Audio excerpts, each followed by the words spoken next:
ꯈꯨꯔꯨꯝꯖꯔꯤ ꯂꯨꯋꯥꯡ ꯀꯣꯆꯤꯡꯒꯤ ꯃꯥꯏꯀꯩꯗꯒꯤ ꯑꯩꯍꯥꯛ ꯎꯁꯝ ꯁꯤꯗꯥꯔꯠ ꯅꯕꯣꯗꯌꯥꯒꯤ entrance exam ꯊꯥꯒꯗꯕ ꯑꯉꯥꯡꯁꯤꯡꯕꯨ ꯂꯦꯝꯅ ꯃꯍꯩ ꯇꯝꯕꯤꯕ ꯍꯧꯖꯔꯦ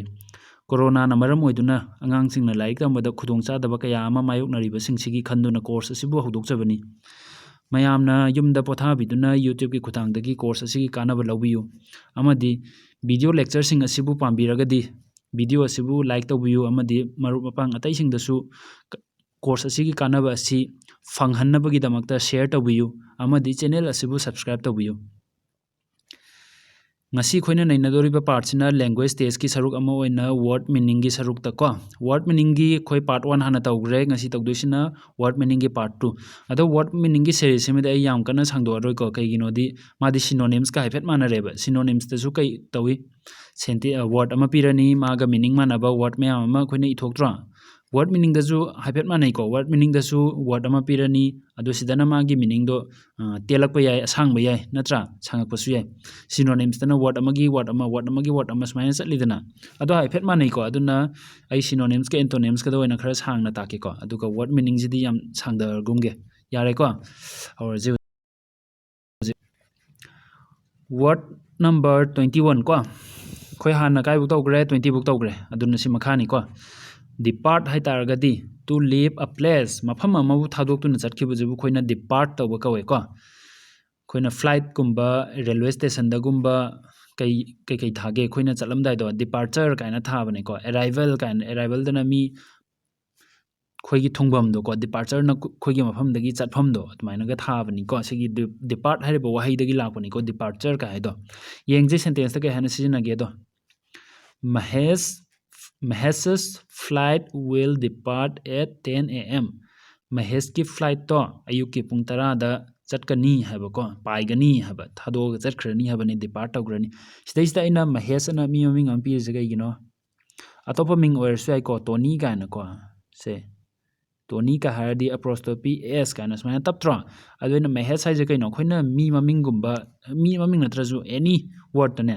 ꯃꯥꯒꯤ ꯑꯩꯈꯣꯏꯅ ꯄꯥꯕ ꯃꯇꯝꯗ ꯃꯥꯒꯤ ꯄ꯭ꯔꯅꯟꯁꯤꯌꯦꯁꯟꯁꯦ ꯑꯦꯁ ꯍꯥꯏꯔꯤꯕ ꯁꯥꯎꯟꯅ ꯂꯣꯏ ꯇꯥꯔꯒꯗꯤꯅꯦ ꯑꯦꯄ꯭ꯔꯣꯁꯇꯣꯄꯤꯒꯤ ꯃꯇꯨꯡꯗ ꯑꯩꯈꯣꯏꯅ ꯁꯨꯃꯥꯏꯅ ꯑꯦꯁ ꯑꯃ ꯍꯥꯞꯄꯤꯁꯦ ꯑꯦꯁꯁꯦ ꯍꯥꯞꯄꯣꯏꯕ ꯂꯧꯊꯣꯛꯀꯅꯤꯕꯀꯣ ꯁꯤꯗꯩꯁꯤꯗ ꯃꯍꯦꯁ ꯍꯥꯏꯁꯦ ꯑꯦꯁꯀꯤ ꯁꯥꯎꯟꯅ ꯂꯣꯏꯗ꯭ꯔꯣ ꯑꯗꯨꯅ ꯑꯦꯄ꯭ꯔꯣꯁꯇꯣꯄꯤ ꯁꯤ ꯈꯛꯇꯪ ꯍꯥꯞꯄꯒ ꯁꯤꯒꯤ ꯑꯦꯁꯁꯦ ꯌꯥꯎꯗ꯭ꯔꯤꯁꯦ ꯌꯥꯎꯗ꯭ꯔꯤꯁꯦ ꯁꯤ ꯈꯪꯅꯕꯅꯤꯀꯣ ꯑꯩꯅ ꯃꯃꯤꯡꯗ ꯁꯤ ꯍꯥꯞꯄꯤꯁꯦ ꯌꯥꯗ꯭ꯔꯥ ꯌꯥꯔꯦ ꯅꯦꯛꯁ ꯋꯥꯔꯗ ꯌꯦꯡꯁꯤ ꯗꯤꯃꯤꯅꯤꯁ ꯍꯥꯏ ꯇꯥꯔꯒꯗꯤ ꯄꯤꯛꯁꯟꯕ ꯍꯟꯊꯕ ꯑꯗꯨꯒꯨꯝꯕꯁꯤꯡꯁꯤꯕꯨ ꯗꯤꯃꯤꯅꯤꯁ ꯍꯥꯏꯀꯣ ꯃꯥꯒꯤ ꯃꯤꯅꯤꯡꯁꯦ ꯀꯃꯥꯏꯅ ꯍꯟꯕ ꯌꯥꯏ ꯗꯤꯀ꯭ꯔꯤꯁ ꯅꯠꯇ꯭ꯔꯒꯅ ꯃꯤꯅꯤꯃꯥꯏꯁ ꯀꯥꯏꯅ ꯁꯨꯃꯥꯏꯅ ꯍꯟꯕ ꯌꯥꯏ ꯌꯥꯔꯦꯀꯣ ꯁꯦꯟꯇꯦꯟꯁꯇ ꯀꯃꯥꯏꯅ ꯁꯤꯖꯤꯟꯅꯒꯦ ꯌꯦꯡꯁꯤ ꯄꯔꯁꯣꯅꯦꯜ ꯂꯤꯕꯔꯇꯤ ꯏꯁ ꯗꯤꯃꯤꯅꯤꯁꯤꯡ ꯅꯥꯎ ꯑꯦꯗꯦꯁ ꯍꯧꯖꯤꯛ ꯃꯇꯝꯗꯗꯤꯅꯦ ꯑꯩꯈꯣꯏꯒꯤ ꯄꯔꯁꯣꯅꯦꯜ ꯂꯤꯕꯔꯇꯤꯁꯦ ꯅꯤꯡꯈꯥ ꯇꯝꯕ ꯑꯩꯈꯣꯏꯅ ꯉꯥꯡꯅꯤꯡꯕꯒ ꯉꯥꯡꯕ ꯌꯥꯕꯒꯤ ꯁꯤꯒꯤ ꯔꯥꯏꯠꯁꯦ ꯍꯟꯊꯔꯦ ꯍꯥꯏꯕ ꯗꯤꯃꯤꯅꯤꯁꯤꯡ ꯅꯥꯎ ꯑꯦꯗꯦꯁ ꯍꯥꯏꯗꯤ ꯅꯣꯡꯃ ꯅꯣꯡꯃꯒꯤ ꯁꯨꯝ ꯍꯟꯊꯔꯛꯑꯦ ꯍꯥꯏꯕ ꯇꯧꯗ꯭ꯔꯣ ꯑꯁꯨꯝꯕꯗꯁꯨ ꯑꯩꯈꯣꯏꯅ ꯁꯤꯗꯩꯁꯤꯗ ꯌꯦꯡꯉꯣ ꯑꯆꯧ ꯑꯁꯥꯡ ꯑꯃꯒꯤ ꯃꯔꯝꯗ ꯅꯠꯇ꯭ꯔꯒꯅ ꯃꯟꯇ꯭ꯔꯤ ꯑꯃꯒꯤ ꯃꯔꯝꯗ ꯑꯩꯈꯣꯏꯅ ꯀꯩꯅꯣꯝꯈꯛ ꯃꯣꯏꯅ ꯌꯥꯅꯤꯡꯗꯕ ꯋꯥꯍꯩ ꯈꯔ ꯍꯥꯏꯔꯨꯕꯩꯗꯃꯛꯇ ꯀꯩꯗꯧꯏ ꯐꯥꯕꯣ ꯄꯨꯟꯕꯣ ꯌꯥꯝ ꯇꯧꯗ꯭ꯔꯣ ꯁꯤ ꯄꯔꯁꯣꯅꯦꯜ ꯂꯤꯕꯔꯇꯤꯁꯦ ꯃꯥꯡꯖꯜꯂꯛꯏꯅꯦꯁꯦ ꯗꯤꯃꯤꯅꯤꯁꯤꯡ ꯍꯥꯏꯕ ꯃꯥꯡꯖꯜꯂꯛꯑꯦ ꯍꯥꯏꯕ ꯌꯥꯔꯕ ꯌꯦꯡꯁꯤ ꯃꯊꯪꯒꯤ ꯋꯥꯔꯗꯇ ꯏꯔꯦꯖ ꯍꯥꯏ ꯇꯥꯔꯒꯗꯤ ꯃꯨꯊꯠꯄ ꯇꯨ ꯗꯤꯂꯤꯠ ꯌꯥꯔꯕ ꯌꯥꯔꯦ ꯏꯔꯦꯖꯔꯅ ꯃꯨꯊꯠꯄꯗꯨꯁꯨ ꯏꯔꯦꯖ ꯇꯧꯏ ꯅꯠꯇ꯭ꯔꯣ ꯗꯤꯂꯤꯠ ꯇꯧꯏ ꯅꯠꯇ꯭ꯔꯣ ꯁꯦꯟꯇꯦꯟꯁ ꯌꯦꯡꯁꯤ I erased the blackboard for the teacher ꯑꯣꯖꯥꯗꯨꯒꯤꯗꯃꯛꯇ ꯑꯩꯅ ꯕ꯭ꯂꯦꯛꯕꯣꯔꯗꯇꯨꯕు ꯃꯨꯊꯠꯄꯤ ꯍꯥꯏꯕ ꯌꯥꯏꯀꯣ ꯅꯦꯛꯁ ꯌꯦꯡꯁꯤ ꯑꯦꯛꯁꯄꯦꯟꯁꯤꯞ ꯍꯥꯏꯔꯒꯗꯤ ꯌꯥꯝ ꯇꯥꯡꯕꯗꯣ ꯇꯥꯡꯕꯁꯤꯕꯨ ꯑꯩꯈꯣꯏꯅ ꯀꯣꯁꯂꯤꯁꯨ ꯍꯥꯏꯀꯣ ꯁꯦꯟꯇꯦꯟꯁꯇ ꯌꯦꯡꯁꯤ ꯄꯤꯡꯀꯤ owns an expensive watch ꯄꯤꯡꯀꯤꯅ ꯃꯃꯜ ꯑꯇꯥꯡꯕ ꯘꯔꯤ ꯑꯃ ꯂꯩ ꯍꯥꯏꯕꯀꯣ ꯍꯥꯏꯗꯤ ꯄꯤꯡꯀꯤꯒꯤ ꯘꯔꯤ ꯑꯇꯥꯡꯕ ꯑꯃ ꯂꯩ ꯍꯥꯏꯕꯅꯦꯀꯣ ꯌꯥꯔꯕ ꯌꯥꯔꯦ ꯅꯦꯛꯁ ꯌꯦꯡꯁꯤ ꯐꯦꯃꯤꯂꯤꯌꯔ ꯍꯥꯏ ꯇꯥꯔꯒꯗꯤ ꯁꯛꯈꯪ ꯃꯥꯏꯈꯪꯅꯕꯗꯣ ꯐꯦꯃꯤꯂꯤꯌꯔ ꯑꯣꯏꯕ ꯐ꯭ꯔꯦꯟꯂꯤ ꯍꯥꯏꯔꯁꯨ ꯌꯥꯏꯀꯣ ꯃꯥꯒꯤ ꯃꯤꯅꯤꯡꯗ ꯁꯦꯟꯇꯦꯟꯁ ꯑꯣꯏꯅ ꯀꯃꯥꯏꯅ ꯁꯤꯖꯤꯟꯅꯒꯦ ꯌꯦꯡꯁꯤ I am familiar with this music ꯑꯩ ꯁꯤꯒꯤ ꯏꯁꯩꯁꯦ ꯈꯪꯉꯦ ꯍꯥꯏꯕꯀꯣ ꯍꯥꯟꯅ ꯇꯥꯈ꯭ꯔꯦ ꯍꯥꯏꯕ ꯌꯥꯔꯕ ꯁꯨꯃꯥꯏꯅ ꯐꯦꯃꯤꯂꯤꯌꯔ ꯁꯛꯈꯪꯕꯗꯣ ꯈꯪꯕꯗꯣ ꯅꯦꯛꯁ ꯋꯥꯔꯗ ꯐ꯭ꯂꯦꯛꯁꯤꯕꯜ ꯍꯥꯏ ꯇꯥꯔꯒꯗꯤ ꯂꯦꯡꯊꯣꯛ ꯂꯦꯡꯁꯤꯟ ꯌꯥꯕ ꯊꯦꯛꯇꯣꯛ ꯊꯦꯛꯆꯤꯟ ꯌꯥꯕ ꯑꯗꯨꯒꯨꯝꯕꯁꯤꯕꯨ ꯑꯩꯈꯣꯏꯅ ꯐ꯭ꯂꯦꯛꯁꯤꯕꯜ ꯍꯥꯏꯀꯣ ꯗꯛꯇꯥꯏꯜ ꯀ ꯍꯥꯏꯕꯗꯣ ꯁꯞꯄꯜ ꯀ ꯍꯥꯏꯕꯗꯣꯀꯣ ꯃꯨꯛꯊꯣꯛ ꯃꯨꯛꯁꯤꯟ ꯊꯦꯛꯇꯣꯛ ꯊꯦꯛꯆꯤꯟ ꯌꯥꯕ ꯑꯗꯨꯒꯨꯝꯕ ꯀꯥꯡꯕꯨ ꯔꯕꯔꯒꯨꯝꯕꯁꯦ ꯀꯣ ꯁꯤꯒꯨꯝꯕꯁꯤꯗꯤ ꯐ꯭ꯂꯦꯛꯁꯤꯕꯜ ꯑꯣꯏ ꯍꯥꯏꯕ ꯀꯣ ꯁꯦꯟꯇꯦꯟꯁꯇ ꯀꯩ ꯍꯥꯏꯅ ꯁꯤꯖꯤꯟꯅꯁꯤꯒꯦ ꯌꯦꯡꯁꯤ ꯕꯥꯕꯥ ꯔꯥꯝꯗꯦv ꯍꯦꯁ ꯑ ꯐ꯭ꯂꯦꯛꯁꯤꯕꯜ ꯕꯣꯗꯤ ꯕꯥꯕꯥ ꯔꯥꯝꯗꯦꯕꯀꯤ ꯃꯁꯥꯗꯣ ꯌꯥꯝ ꯐ꯭ꯂꯦꯛꯁꯤꯕꯜ ꯑꯣꯏꯌꯦ ꯑꯣꯏꯗ꯭ꯔꯣ ꯃꯨꯛꯊꯦꯛ ꯃꯨꯛꯁꯤꯟ ꯇꯧꯗꯅ ꯁꯨꯞꯆꯜꯂꯒ ꯃꯇꯨꯝꯒ ꯇꯥꯗꯅ ꯂꯩꯕ ꯉꯝꯗ꯭ꯔꯣ ꯄꯣꯁ ꯃꯈꯟ ꯃꯈꯟ ꯑꯩꯈꯣꯏ ꯉꯝꯗꯦꯗꯅ ꯑꯗꯨꯅꯤ ꯐ꯭ꯂꯦꯛꯁꯤꯕꯜ ꯑꯣꯏꯕꯅꯤꯅ ꯃꯥꯗꯤ ꯉꯝꯃꯦ ꯑꯩꯈꯣꯏꯗꯤ ꯑꯣꯏꯗꯕꯅꯤꯅ ꯉꯝꯗ꯭ꯔꯦ ꯌꯥꯔꯦꯀꯣ ꯃꯊꯪꯒꯤ ꯋꯥꯔꯗ ꯌꯦꯡꯁꯤ ꯐꯣ ꯍꯥꯏꯇꯥꯔꯒꯗꯤ ꯑꯩꯈꯣꯏꯒꯤ ꯌꯦꯛꯅꯕꯁꯦ ꯑꯦꯅꯤꯃꯤ ꯍꯥꯏꯁꯦ ꯌꯥꯔꯕ ꯌꯥꯔꯦ ꯁꯦꯟꯇꯦꯟꯁꯇ ꯀꯩ ꯍꯥꯏꯅ ꯁꯤꯖꯤꯟꯅꯒꯦ ꯌꯦꯡꯁꯤ ꯀ꯭ꯂꯦꯚꯔ ꯀꯤड्स ꯃꯦꯛ ꯐ꯭ꯔꯦꯟड्ꯁ ꯅꯣꯠ ꯐꯣꯁ ꯑꯁꯤꯡꯕ ꯑꯉꯥꯡꯁꯤꯡꯗꯤ ꯃꯔꯨꯞ ꯃꯄꯥꯡꯁꯤꯡ ꯁꯦꯝꯃꯤ ꯌꯦꯛꯅꯕ ꯁꯦꯝꯗꯦ ꯍꯥꯏꯕ ꯌꯥꯏꯀꯣ ꯅꯣꯏꯁꯨ ꯁꯦꯡꯉꯣ ꯑꯗꯨꯅ ꯌꯦꯛꯅꯕ ꯁꯦꯝꯒꯅꯨꯀꯣ ꯃꯔꯨꯞ ꯃꯄꯥꯡ ꯁꯦꯝꯃꯨ ꯅꯦꯛꯁ ꯋꯥꯔꯗ ꯌꯦꯡꯁꯤ ꯂꯣꯌꯦꯜ ꯍꯥꯏꯇꯥꯔꯒꯗꯤꯅꯦ ꯃꯄꯨꯕꯨ ꯌꯥꯝ ꯅꯤꯡꯕꯤꯕ ꯃꯄꯨ ꯅꯠꯇ꯭ꯔꯒꯁꯨ ꯌꯥꯏꯀꯣ ꯑꯩꯈꯣꯏ ꯐ꯭ꯔꯦꯟ ꯀꯥꯡꯕꯨꯗꯁꯨ ꯍꯥꯏꯗꯤ ꯐ꯭ꯔꯦꯟ ꯃꯁꯦꯟꯁꯦ ꯇꯤꯟꯅꯔꯦꯅ ꯈꯜꯂꯣ ꯑꯗꯩꯗꯤ ꯐ꯭ꯔꯦꯟ ꯑꯃꯁꯤꯅ ꯑꯃꯨꯛ ꯑꯇꯣꯞꯄ ꯃꯐꯝ ꯆꯠꯈ꯭ꯔꯦ ꯃꯥ ꯆꯠꯈ꯭ꯔꯀꯥꯟꯗ ꯑꯩꯈꯣꯏꯅ ꯑꯃꯨꯛ ꯃꯥꯒꯤ ꯃꯔꯝꯗ ꯑꯩꯈꯣꯏ ꯐꯠꯇꯕ ꯋꯥꯔꯤꯒ ꯑꯃꯨꯛ ꯁꯥꯟꯅꯍꯧꯕꯗꯨꯗꯤ ꯂꯣꯌꯦꯜ ꯑꯣꯏꯕ ꯑꯣꯏꯗꯦꯀꯣ ꯃꯥꯅ ꯑꯋꯥꯕ ꯇꯥꯔꯒꯁꯨ ꯅꯨꯡꯉꯥꯏꯕ ꯑꯣꯏꯔꯒꯁꯨ ꯑꯩꯈꯣꯏꯅ ꯃꯥꯒꯤ ꯑꯋꯥꯕꯗꯁꯨ ꯁꯔꯨꯛ ꯌꯥꯕꯤꯕ ꯅꯨꯡꯉꯥꯏꯕꯗꯁꯨ ꯁꯔꯨꯛ ꯌꯥꯕꯤꯕ ꯃꯥꯒꯤꯗꯃꯛꯇ ꯁꯨꯝ ꯂꯦꯞꯄꯤꯕꯁꯤꯕꯨ ꯑꯩꯈꯣꯏꯅ ꯂꯣꯌꯦꯜ ꯑꯣꯏꯕ ꯀꯧꯏꯀꯣ ꯌꯦꯡꯉꯁꯤ ꯁꯦꯟꯇꯦꯟꯁꯇ ꯀꯩ ꯍꯥꯏꯅ ꯁꯤꯖꯤꯟꯅꯒꯦꯅ A dog is a person's most loyal friend. ꯑꯩꯈꯣꯏꯒꯤ ꯈ꯭ꯋꯥꯏꯗꯒꯤ ꯃꯄꯨ ꯅꯤꯡꯖꯕ ꯑꯩꯈꯣꯏꯒꯤ ꯃꯔꯝꯗ ꯈ꯭ꯋꯥꯏꯗꯒꯤ ꯈꯟꯕꯤꯕ ꯐ꯭ꯔꯦꯟꯗꯤ ꯑꯩꯈꯣꯏꯒꯤ ꯍꯨꯏꯁꯤꯅꯦ ꯍꯥꯏꯕ ꯌꯥꯗ꯭ꯔꯥ ꯍꯨꯏꯗꯣ ꯌꯥꯝ ꯃꯄꯨ ꯌꯥꯝ ꯅꯤꯡꯖꯩꯗꯅꯀꯣ ꯍꯨꯏꯗꯤ ꯀꯣꯏꯏꯟ ꯏꯟꯅꯗꯅ ꯃꯁꯤꯗꯩꯁꯤꯗ ꯑꯩꯈꯣꯏꯅ ꯅꯨꯡꯉꯥꯏꯇ꯭ꯔꯀꯥꯟꯗꯁꯨ ꯆꯪꯉꯛꯇꯅ ꯉꯥꯁꯜꯂꯛꯇꯅ ꯂꯦꯛꯄꯤꯗꯅ ꯇꯧꯕꯤꯕꯅꯤꯀꯣ ꯍꯨꯏꯁꯦ ꯌꯥꯝ ꯐꯕꯅꯤ ꯃꯊꯪꯒꯤ ꯋꯥꯔꯗ ꯌꯦꯡꯁꯤ ꯃꯔꯖ ꯍꯥꯏꯇꯥꯔꯒꯗꯤꯅꯦ ꯁꯝꯖꯟꯅꯕ ꯄꯨꯟꯁꯤꯟꯕ ꯑꯗꯨꯒꯨꯝꯕꯁꯦ ꯀꯣ ꯃꯤꯛꯁꯀ ꯍꯥꯏꯔꯁꯨ ꯌꯥꯏꯀꯣ ꯃꯥꯒꯤ ꯃꯤꯅꯤꯡ ꯑꯣꯏꯅ ꯁꯦꯟꯇꯦꯟꯁ ꯌꯦꯡꯁꯤ ꯇꯨ ꯔꯤꯚꯔꯁ ꯃꯔꯖ ꯏꯟ ꯑꯋꯔ ꯚꯤꯂꯦꯖ ꯑꯩꯈꯣꯏꯒꯤ ꯈꯨꯡꯒꯪꯗ ꯇꯨꯔꯦꯟ ꯑꯅꯤ ꯄꯨꯟꯁꯤꯜꯂꯦ ꯍꯥꯏ ꯇꯨꯔꯦꯟ ꯑꯅꯤ ꯃꯥꯏꯀꯩ ꯑꯃꯗꯩꯁꯨ ꯂꯥꯛꯄ ꯃꯥꯏꯀꯩ ꯑꯃꯗꯁꯨ ꯂꯥꯛꯄ ꯑꯗꯨꯒ ꯄꯨꯂꯞ ꯄꯨꯜꯂꯒ ꯂꯩꯕꯗꯣ ꯑꯗꯨ ꯃꯔꯖ ꯇꯧꯕ ꯀꯧꯏ ꯀꯣ ꯅꯦꯛꯁꯇ ꯃꯣꯗꯔꯦꯠ ꯍꯥꯏꯇꯥꯔꯒꯗꯤꯅꯦ ꯌꯥꯝꯁꯨ ꯋꯥꯡꯗꯕ ꯌꯥꯝꯁꯨ ꯅꯦꯝꯗꯕ ꯃꯔꯛ ꯑꯣꯏꯔꯞ ꯑꯣꯏꯕ ꯅꯠꯇ꯭ꯔꯒ ꯌꯥꯝ ꯆꯥꯎꯕꯁꯨ ꯅꯠꯇꯕ ꯌꯥꯝꯁꯨ ꯄꯤꯛꯄꯁꯨ ꯅꯠꯇꯕ ꯃꯔꯛ ꯑꯣꯏꯔꯞ ꯂꯩꯕ ꯍꯥꯏꯕꯗꯤ ꯑꯩꯈꯣꯏ ꯃꯔꯛ ꯑꯣꯏꯔꯞꯀꯤ ꯑꯣꯏꯕ two be in the middle ꯃꯌꯥꯏ ꯑꯣꯏꯔꯞ ꯑꯣꯏꯕ ꯁꯤꯕꯨ ꯑꯩꯈꯣꯏꯅ ꯃꯣꯗꯔꯦꯠ ꯑꯣꯏꯕ ꯀꯧꯏꯀꯣ ꯁꯦꯟꯇꯦꯟꯁꯇ ꯀꯩ ꯍꯥꯏꯅ ꯁꯤꯖꯤꯟꯅꯩ I always drive in moderate speed ꯑꯩꯗꯤ ꯃꯌꯥꯏ ꯑꯣꯏꯔꯞ ꯑꯣꯏꯕ ꯁ꯭ꯄꯤꯠꯇ ꯒꯥꯔꯤꯁꯤꯡꯁꯦ ꯊꯧꯋꯤ ꯍꯥꯏꯕꯀꯣ ꯒꯥꯔꯤ ꯊꯧꯕ ꯃꯇꯝꯗ ꯌꯥꯝ ꯌꯥꯡꯅꯁꯨ ꯊꯧꯗꯦ ꯌꯥꯝ ꯇꯞꯅꯁꯨ ꯊꯧꯗꯦ ꯃꯣꯗꯔꯦꯠ ꯑꯣꯏꯔꯞꯅ ꯊꯧꯋꯤ ꯆꯥꯡ ꯑꯃꯗ ꯊꯧꯋꯤ ꯍꯥꯏꯕ ꯌꯥꯏꯀꯣ ꯅꯦꯛꯁ ꯃ꯭ꯌꯨꯠ ꯍꯥꯏꯇꯥꯔꯒꯗꯤꯅꯦ ꯇꯨꯃꯤꯟ ꯂꯩꯕ ꯋꯥ ꯉꯥꯡꯗꯕ ꯁꯥꯏꯂꯦꯟ ꯍꯥꯏꯕꯒ ꯆꯞ ꯃꯥꯟꯅꯩꯀꯣ ꯑꯩꯈꯣꯏ ꯇꯤꯚꯤꯗ ꯀꯩ ꯌꯥꯎꯏ ꯔꯤꯃꯣꯠꯇ ꯃ꯭ꯌꯨꯠ ꯕꯇꯟ ꯑꯃ ꯌꯥꯎꯗ꯭ꯔꯣ ꯋꯥ ꯉꯥꯡꯉꯝꯕꯗꯣ ꯃ꯭ꯌꯨꯠꯇꯣ ꯇꯛ ꯃꯦꯠꯈ꯭ꯔꯗꯤ ꯇꯨꯃꯤꯟ ꯂꯩꯈ꯭ꯔꯅꯤ ꯌꯥꯏꯀꯣ ꯑꯗꯨꯅꯤ ꯁꯦꯟꯇꯦꯟꯁꯇ ꯌꯦꯡꯁꯤ please mute the TV someone is calling ꯇꯤꯚꯤꯗꯣ ꯑꯝꯇ ꯃ꯭ꯌꯨꯠ ꯇꯧꯕ ꯀꯅꯥꯅꯣꯃ ꯀꯣꯜ ꯇꯧꯔꯛꯑꯦ ꯍꯥꯏꯕ ꯐꯣꯟ ꯑꯝꯇ ꯂꯥꯛꯑꯦ ꯑꯝꯇ ꯄꯥꯏꯒꯦ ꯍꯥꯏꯕ ꯌꯥꯏꯀꯣ ꯅꯦꯛꯁ ꯋꯥꯔꯗ ꯅꯦꯒ꯭ꯂꯦꯛ ꯍꯥꯏꯇꯥꯔꯒꯗꯤꯅꯦ ꯑꯩꯈꯣꯏꯅ ꯍꯟꯅ ꯌꯦꯡꯕꯤꯗꯕ ꯀꯣ ꯃꯋꯥ ꯂꯧꯕꯤꯗꯕ ꯑꯗꯨꯒꯨꯝꯕꯁꯦ ꯅꯦꯒ꯭ꯂꯦꯛ ꯇꯧꯕ ꯀꯧꯏꯀꯣ ꯃꯤꯅꯤꯡꯁꯦ ꯃꯥꯒꯤꯀꯣ ꯏꯒꯅꯣꯔ ꯍꯥꯏꯅ ꯁꯤꯖꯤꯟꯅꯔꯁꯨ ꯌꯥꯏꯀꯣ ꯃꯥꯒꯤ ꯋꯥꯔꯗ ꯃꯤꯅꯤꯡꯁꯦ ꯁꯦꯟꯇꯦꯟꯁꯇ ꯀꯩ ꯍꯥꯏꯅ ꯍꯥꯏꯒꯦ ꯌꯦꯡꯁꯤ ꯗꯨ ꯅꯣꯠ ꯅꯦꯒ꯭ꯂꯦꯛ ꯌꯣꯔ ꯗ꯭ꯌꯨꯇꯤꯁ ꯅꯁꯥꯒꯤ ꯅꯊꯧꯁꯤꯡꯗꯣ ꯃꯋꯥ ꯂꯧꯗꯕ ꯇꯧꯒꯅꯨ ꯍꯥꯏꯕꯅꯤꯀꯣ ꯃꯥ ꯍꯥꯏꯁꯦ ꯅꯦꯒ꯭ꯂꯦꯛ ꯇꯧꯒꯅꯨ ꯍꯥꯏꯕ ꯅꯦꯛꯁ ꯑꯣꯞꯁꯣꯂꯦꯠ ꯍꯥꯏꯔꯒꯗꯤ ꯀꯥꯟꯅꯗ꯭ꯔꯕ ꯌꯥꯝ ꯂꯤꯔꯕ ꯃꯇꯝꯒ ꯆꯥꯟꯅꯗ꯭ꯔꯕꯁꯤꯡꯗꯨꯕꯨ ꯑꯩꯈꯣꯏꯅ ꯑꯣꯞꯁꯣꯂꯦꯠ ꯍꯥꯏꯀꯣ ꯌꯨꯖꯂꯦꯁ ꯅꯠꯇ꯭ꯔꯒ ꯑꯥꯎꯠꯗꯦꯇꯦꯠ ꯍꯥꯏꯔꯁꯨ ꯌꯥꯏꯀꯣ ꯁꯦꯟꯇꯦꯟꯁꯁꯤꯡꯁꯤ ꯐ꯭ꯂꯤꯞ ꯐꯣꯟꯁ ꯑꯥꯔ ꯑꯣꯞꯁꯣꯂꯦꯠ ꯅꯥꯎ ꯍꯧꯖꯤꯛꯀꯥꯟ ꯃꯇꯝꯗꯗꯤ ꯐ꯭ꯂꯤꯞ ꯐꯣꯟꯁꯤꯡꯁꯦ ꯀꯅꯥꯝ ꯄꯥꯏꯅꯗ꯭ꯔꯦ ꯍꯥꯏꯕ ꯃꯇꯝꯒ ꯆꯥꯟꯅꯗ꯭ꯔꯦ ꯍꯥꯏꯕ ꯐ꯭ꯂꯤꯞ ꯐꯣꯟꯁꯤꯗꯤ ꯀꯩꯅꯣ ꯐꯣꯟ ꯊꯨꯞꯆꯟꯕꯤꯗꯣ ꯅꯣꯏ ꯄꯥꯏꯔꯛꯄ꯭ꯔꯣ ꯈꯪꯉꯝꯃꯔꯣꯏ ꯍꯧꯖꯤꯛꯀꯥꯟꯗꯤ ꯊꯥꯏꯅ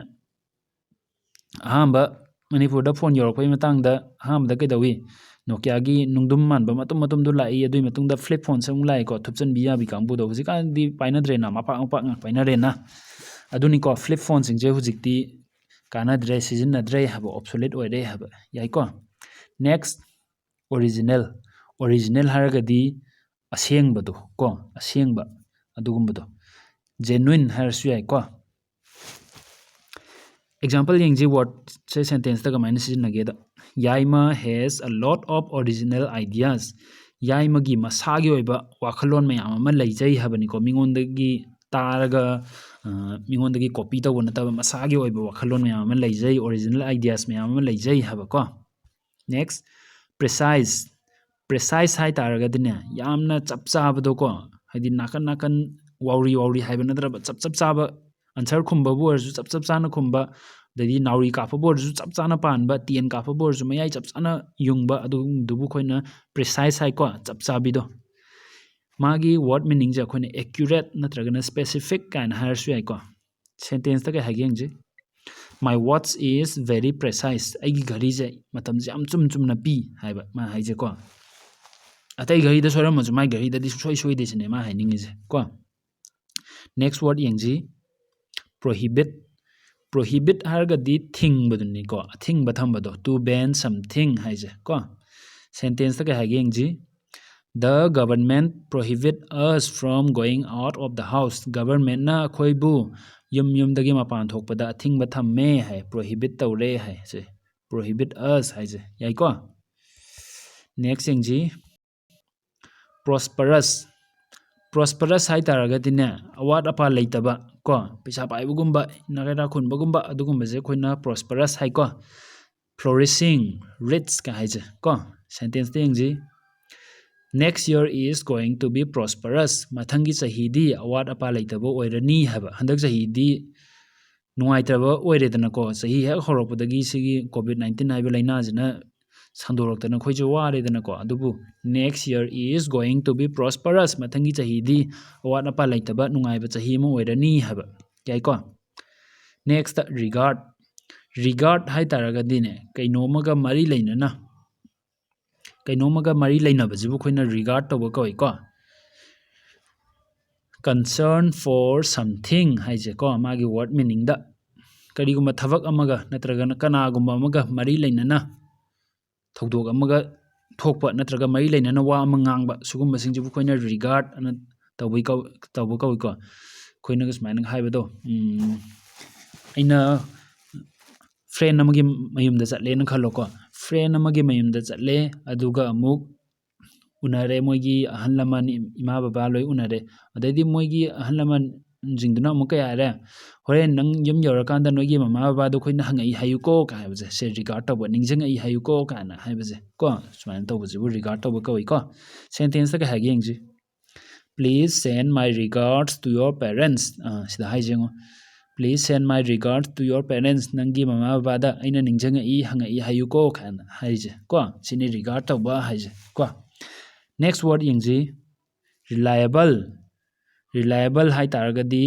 thajaba yaba ko one who can be trusted khoina awana tara akanda khoigi mateng soidana pangkani da kaina duguma mi ma leitro ataina mateng pangdraga su mana di soidana pangkani kaina duguma mi jibu khoina reliable oiba hai ko one who can be trusted thajaba yaba sentence oina kai hagi yengji she is a reliable person maje reliable person ni thajaba yaba mi ni haiba ko next word respect hai taragadi ikai khumnaba prestige ka haije ko prestige sizu ikai khumnaba khoigi mingje soiba yadaba khoigi mingda dakpham leiba yadaba ko sugum jingjini ko prestige haije mingchat ka haibaje sini ko prestige sentence ta ka hageng ji I respect my teachers aigi oja singbu aina ikai khumnai haba yaradra yarni word number 40 yore ko ngasigidi sigi word number 40 da loisalaji ko mathangi numita amuk atopa part mathang pudarake ko mayamna video asibu pambiragadi like tawbiyu amadi atopa khangdaba maru mapang singdasu kanaba pibinabagi damakta video asibu share tawbiyu channel asibu subscribe tawbiyu mathangi class ta amuk unarasi ko